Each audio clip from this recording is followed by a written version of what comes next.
શ્રી ગણેશાય નમઃ.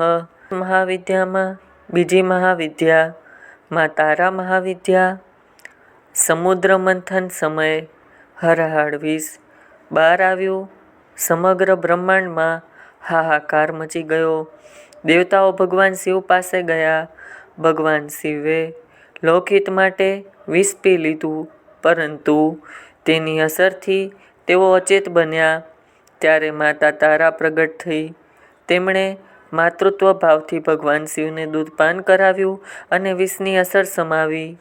મા તારા સંકટ સમયે માર્ગ બતાવનાર છે. જેમ તારો નાવિકને દિશા બતાવે, તેમ મા તારા ભક્તને સંસાર સાગરમાંથી પાર ઉતારે છે. સંકટ, ભય અને અજ્ઞાનમાં તારાનું સ્મરણ કરવાથી માર્ગ મળે છે. જય માતાજી.